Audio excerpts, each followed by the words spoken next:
Nous avons appelé le professeur Slimani pour sa communication sur la contracture musculaire en rhumatologie. C'est un symposium mérinal. Professeur Slimani, à vous la parole. Donc je vais donner la parole à Ayoub pour vous présenter aussi. Bonjour à tous. Je me présente, c'est Ayoub Nassari, je suis superviseur médical des laboratoires Mérinal. Donc voilà, au nom des laboratoires Mérinal, on vous souhaite la bienvenue à cette 11e édition du Forum national du corps médical CHLEF. En tant que laboratoire algérien, nous sommes toujours heureux d'être présents et de participer avec vous dans ces événements. Et au jour d'aujourd'hui, on a l'honneur d'accueillir avec nous le professeur Slimani. Donc voilà pour faire une thématique sur la contracture musculaire en rhumatologie. Donc sans trop tarder, je lui passe la parole et bon format. Merci. Merci beaucoup, merci Ayoub, merci monsieur le modérateur. Donc, merci à Mérinal pour le choix du thème et l'invitation. Et surtout pour le choix du thème parce que la contracture musculaire, bien que ce soit un motif de consultation très fréquent, elle ne bénéficie pas d'une couverture dans le cadre de la FMC, donc merci beaucoup pour le choix. Alors tout d'abord, comme j'ai dit, c'est un motif fréquent de consultation en rhumatologie, parce que là je désigne uniquement la contracture des muscles striés de l'appareil locomoteur. Bien sûr, je n'ai aucune connaissance médicale des autres contractures, du muscle lisse ou autre. Mais pour le muscle squelettique, c'est pourquoi je vous expose à travers ces 20 minutes cette problématique, c'est parce que c'est un motif fréquent de consultation et puis c'est source de handicap et parfois de retentissement sur la qualité de vie et de coûts médico-économiques élevés. Tout d'abord, c'est quoi la contracture? C'est une contraction involontaire, prolongée, douloureuse. Donc, pour la différence entre la contraction qui est un phénomène physiologique et la contracture qui est un phénomène pathologique, c'est qu'il s'agit d'une contraction involontaire parce que ça ne dépend pas de la volonté de la personne et surtout qu'elle est prolongée, donc induisant une douleur, généralement une douleur nociceptive. Et il faut savoir que cette contracture, tout comme la douleur, ne peut pas être toujours vue comme étant péjorative parce que c'est grâce à ces phénomènes-là, de ce genre de réflexe de sixième ou septième sens que le corps humain a développé ou que la bonté divine a inculqué au niveau de notre corps, qu'on arrive à échapper à un certain nombre de dangers dans la vie quotidienne, certains dangers qui sont mineurs et d'autres qui sont potentiellement destructeurs. Donc, grâce à cette contracture, le segment osseux qui est malade, le segment ostéo-articulaire qui est malade, est immobilisé. Et grâce à cette immobilisation, il est mis dans un état de repos forcé afin d'accélérer le processus de cicatrisation ou de guérison. Donc, il ne faut pas voir la contracture aiguë récente comme étant quelque chose de péjoratif, mais comme étant quelque chose de réparateur, de protecteur contre l'aggravation, parce que s'il n'y avait pas de contracture et de douleur, le segment malade va bouger encore davantage et va être exposé à une aggravation des lésions, qu'elles soient osseuses, ligamentaires, articulaires, etc. Mais quand est-ce qu'elle devient pathologique? C'est quand elle traîne ou qu'elle entraîne une douleur importante. Quand la douleur est importante, elle est difficile à surmonter, difficile à vivre et donc on doit l'alléger, même si on ne va pas l'annuler complètement. Et quand est-ce qu'elle devient franchement pathologique? C'est quand ça perdure et que ça entraîne un retentissement sur la vie professionnelle, sociale, familiale, conjugale, sportive, etc. Voici les 3 sites les plus fréquemment incriminés dans la contracture musculaire. Vous avez surtout le rachis, le bipolaire, c'est-à-dire le rachis haut, le cervical, et le rachis bas, le lombaire. Et enfin, vous avez la contracture des muscles périphériques, des membres inférieurs, surtout le mollet et le quadriceps. Je vais un à un évoquer les principales contractures musculaires qu'on rencontre en consultation de rhumatologie ou de médecine générale. Tout d'abord, bien sûr, le fameux lumbago, le lumbago ou la lombalgie aiguë. Le lumbago, en fait, c'est une douleur et une contracture au niveau de la région lombaire, c'est-à-dire en dessous des dernières côtes flottantes et en dessus des fesses, en dessus des ailes iliaques. Et toute cette région-là peut être le siège d'une douleur et d'une contracture musculaire des muscles paravertébraux. Généralement, elle témoigne d'une souffrance d'un des constituants des vertèbres, à savoir l'os ou bien le disque intervertébral, sinon parfois les ligaments intervertébraux. C'est un motif très fréquent de consultation, c'est une douleur accompagnée d'une contracture qu'on peut objectiver soit à la palpation, soit carrément à l'inspection, qui peut siéger, cette contracture peut siéger soit sur les deux côtés du rachis lombaire, de la région lombaire, ou bien sur un seul côté. Et surtout, elle peut être spectaculairement élevée et intense, obligeant le patient à se mettre en position allongée. C'est-à-dire, ça peut être vraiment très bruyant comme symptôme, mais être trop bruyant ne signifie pas forcément être méchant. Et les patients peuvent consulter angoissés, pensant qu'il y a quelque chose de très grave, qu'il y a le message typique, c'est « elle a déchiré à l'intérieur de mon corps ». Donc il faut quand même les rassurer et leur dire que c'est un symptôme très fréquent, aussi banal qu'une rage dentaire par exemple. Quelle est la prévalence de la lombalgie aiguë ou lumbago? En fait, c'est excessivement fréquent, c'est de l'ordre de plus de 50% des adultes qui expérimentent ou ont déjà expérimenté un symptôme lombalgique aigu. Là, vous avez une prévalence en fonction des pays, au niveau des pays africains. Vous avez un seul pays d'Afrique du Nord qui est la Tunisie et tout le reste c'est l'Afrique subsaharienne. Mais quelle que soit l'étude de prévalence, ça témoigne d'une fréquence très élevée, supérieure à 40%. Il y a plusieurs facteurs de risque au lumbago, pas nécessairement ce à quoi on pense. Là, généralement, quand on dit lumbago, on pense à un effort assez important de soulèvement ou une activité sportive intensive. Certes, il est admis qu'il s'agit de facteurs prédisposants, de facteurs de risque, mais les études de facteurs de risque à grande échelle ont démontré surtout deux éléments principaux inducteurs de lumbago qui sont la sédentarité et le stress. La sédentarité parce qu'elle entraîne une diminution de la force et du tonus musculaire des muscles dorsaux et des muscles aussi dorsolombaires et abdominaux. Et quand on a un muscle faible, il est plus sujet aux situations pathologiques. Et le second facteur de risque qui est encore plus important, c'est le stress, puisque toutes les études s'accordent sur le fait que les lumbagos surviennent beaucoup plus souvent chez les gens qui ont des scores de stress élevés que chez les gens qui ont des scores de stress relativement bas. Après, vous avez les autres facteurs de risque tels que le métier pénible, la station debout prolongée, la station assise prolongée, le matelas qui n'est pas convenable, etc.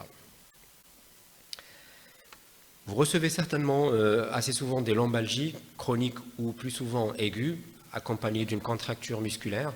Et une des questions qui se pose, c'est soit au cours du raisonnement diagnostique ou bien que le patient lui-même pose, c'est est-ce que je dois faire une radio, un scanner ou autre chose pour être sûr du diagnostic.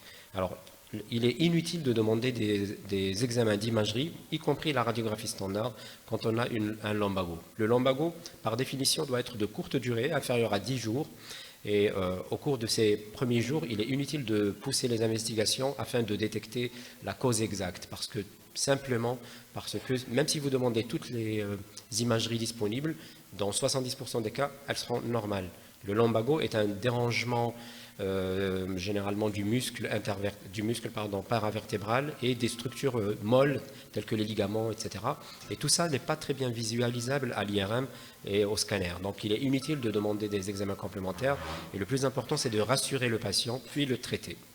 Seuls les cas chroniques qui évoluent depuis plusieurs semaines doivent entraîner une batterie d'investigation afin de détecter l'étiologie.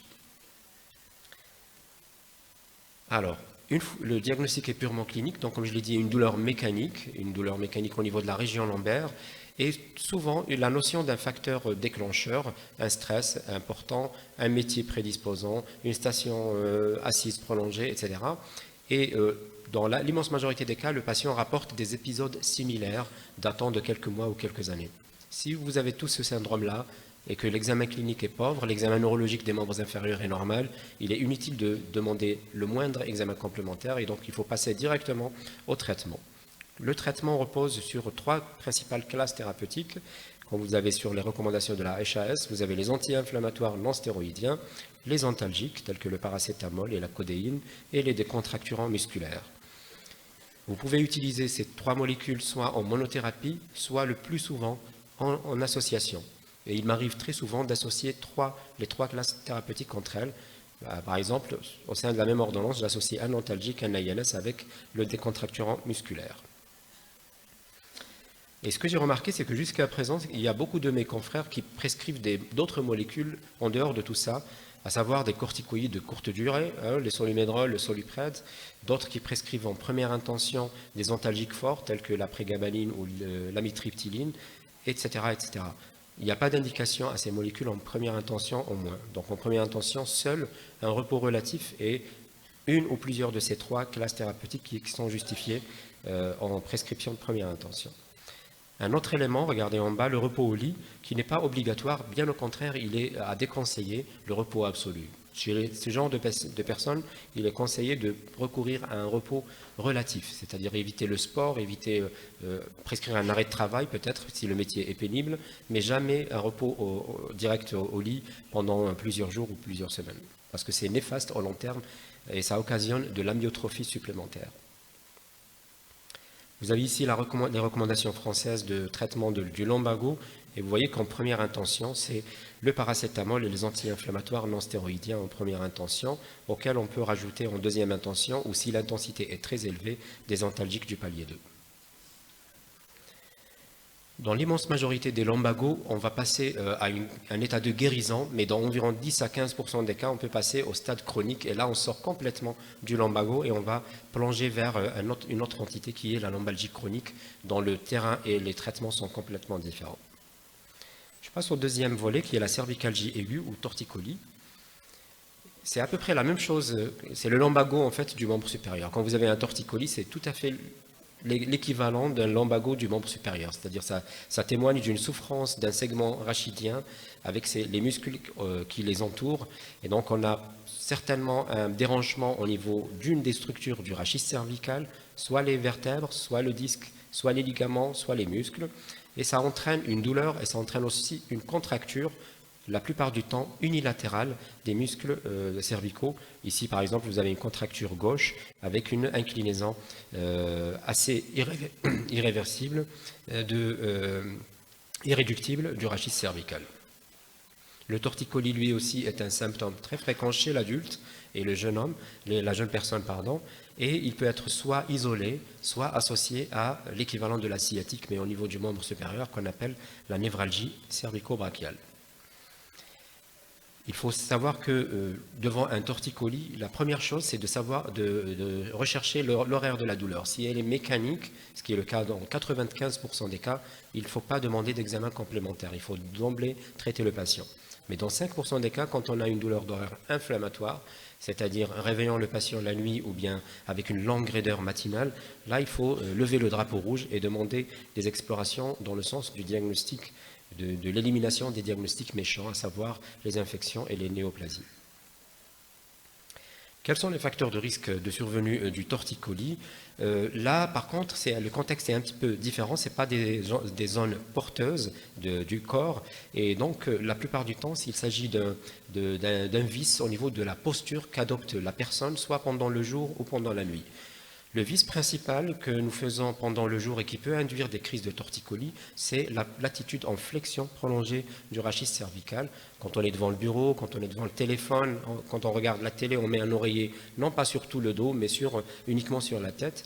Et cette position de flexion prolongée du rachis cervical va à la longue entraîner une augmentation terrible de la pression au niveau des disques intervertébraux et induire des torticolis. La deuxième cause principale, c'est pendant la nuit, c'est le mauvais choix de l'oreiller, c'est le mauvais choix aussi parfois du matelas.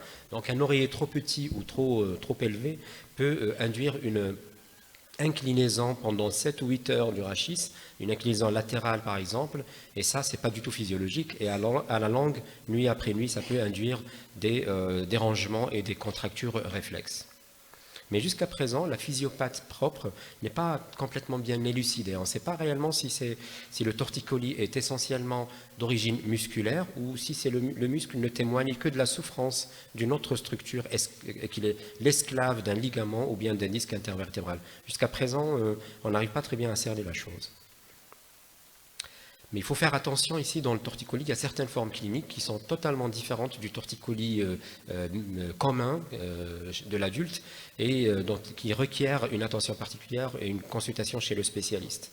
Il y a le torticolis spasmodique, qui est ce qu'on appelle le torticolis neurologique. Et là, il est récidivant, il va crescendo vers une aggravation et une altération sur le plan esthétique et sur le plan fonctionnel, et qui nécessite une exploration en neurologie à la recherche d'un processus intracérébral ou intracervical. Il y a aussi une entité spécifique de l'enfant. Le torticolis banal n'est pas fréquent chez l'enfant, mais le torticolis chez l'enfant, quand il survient, il nécessite une consultation spécialisée parce qu'il peut témoigner d'un processus soit infectieux, tumoral ou congénital au niveau de la sphère ORL. Est-ce qu'il faut demander des examens complémentaires? Là aussi, la réponse est clairement non. Devant le torticolis qui dure que depuis quelques jours, il est totalement inutile de demander une imagerie. Et on voit un engouement énorme vers l'IRM ces dernières décennies, alors que c'est des prescriptions pour la plupart injustifiées. Une IRM normale, ça va frustrer le malade, il va vous dire l'IRM est normal, et donc qu'est-ce qu'on va demander comme examen? J'ai besoin de connaître le diagnostic. Et si l'IRM est pathologique, elle peut révéler quelque chose qui n'a absolument rien à voir avec le torticolis, un petit débord discal par exemple, ou une fusion congénitale vertébrale qui n'a absolument rien à voir avec le torticolis et qui va induire le patient dans un circuit de soins, alors qu'en fait c'était une autre cause qui était à l'origine de son torticolis. Le traitement est quasiment identique à celui du lumbago, donc on a recours à des molécules pharmacologiques, surtout les 3 classes que j'ai citées pour le rachis lombaire, à savoir les anti-inflammatoires non stéroïdiens, le paracétamol et les myorelaxants. Là aussi, très souvent, je recours à une association de 2 ou 3 thérapeutiques en espérant un effet synergique, multimodal. On peut aussi rajouter des traitements locaux, particulièrement la prescription d'AINS locaux pour le pouvoir massant et chauffant des applications et des massages. Et il faut surtout faire une petite enquête étiologique et rechercher à peu près la cause. Si c'est le téléphone prolongé en position antéfléchie du rachis cervical, il faut essayer de la bannir.